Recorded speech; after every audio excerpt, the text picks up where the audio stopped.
Greetings survivors and indeed friends, and welcome to your weekly wrap-up of everything you need to know and possibly don't when it comes to PC Rust development, including Crocs and shields. But first, apparently Rust is 50% off at the moment. Handy if you need an extra copy for reasons. There were also a few miscellaneous fixes made over the last week that are mostly boring, but some of the more important ones being a fix for flyhack violations when jumping on ocean junk piles, IO errors while standing near certain deployables, and getting on a horse with a pager in the saddlebag will no longer cause it to activate.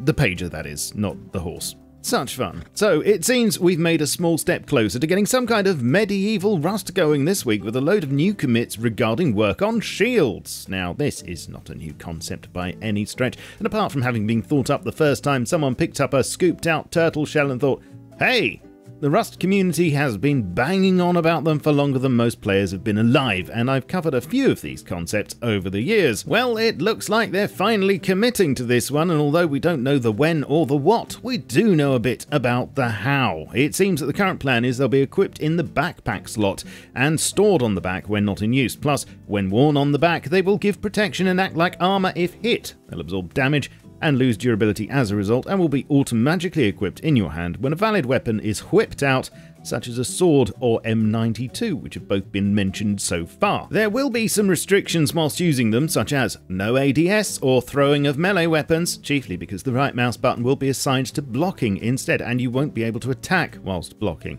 This is all subject to change, naturally, and no doubt we'll get a lot more info over the next few days and weeks on how these will pan out, but I do have some questions. Such as, what about shield bashing, and will there be shield skins? Did someone say microtransactions? Whatever the case, I'm sure there'll be a riot, but what do you think? Will this make Melee great again?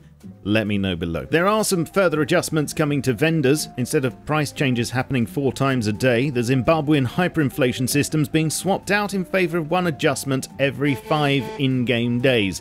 This should hopefully smooth things out, making prices more consistent and prevent a sharp drop-off in prices usually seen a week into a wipe. There are so many other things that the team are working on though, so here's a run-through, and these are kind of in the order I think they're likely to appear, but I could be well off the mark, so don't trust me with this. There's work to make bike steering more responsive, efforts to introduce a burnout mechanic, and to allow drivers to actually wield weapons. Plus, harbour shipping containers will soon allow for moving vehicles onto the cargo ship inside them. As mentioned previously, September is looking to be a big month for content, with a lot of changes coming to Proc Gen in order to improve the layout of procedural maps. There will be new points of interest, such as the Legacy Radtown Monument, which will straddle the road somewhere.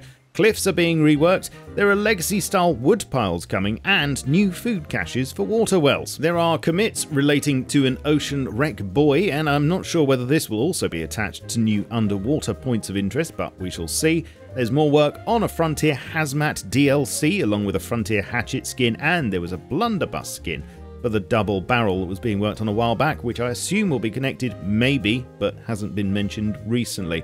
I do believe, though, this DLC will become available with September's patch 2, so prepare yourself for a very big month then. Wolf AI is being reworked. Good doggy. No more mention of pets, though. Those seem to be a very long way off now, sadly. There's a new tin can alarm in the works, which will be activated by a tripwire.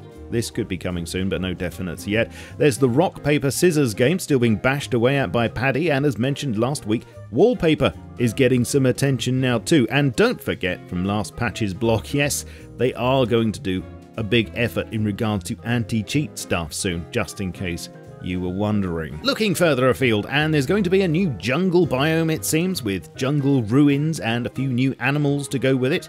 If you've been paying attention, you'll know there's a tiger being made, and this is definitely an animal, not a tank. I did check. There's a pit viper, and a few more commits this week regarding Crocs, which I'm going to assume is not footwear, unless you have some spare skin laying around, of course. All of this jungly stuff, I'm told, will be a next year thing, so don't hold your breath yet. My guess is that it'll be mixed in with the Nexus system implementation and be related to a separate biome-specific island. But of course, that's just a theory. No, I'm not going to do it. But what do you think? Tell me what you'd like to happen down below. Leave a like and a sub if you enjoyed this update, and feel free to join me elsewhere, such as Twitch, Twitter, Facebook, Discord, and my Steam group. Links are below. You can support this channel here with YouTube memberships and Patreon too. I shall catch you all soon, but in the meantime, keep calm and stay rusty. Cheerio. Did someone say microtransactions?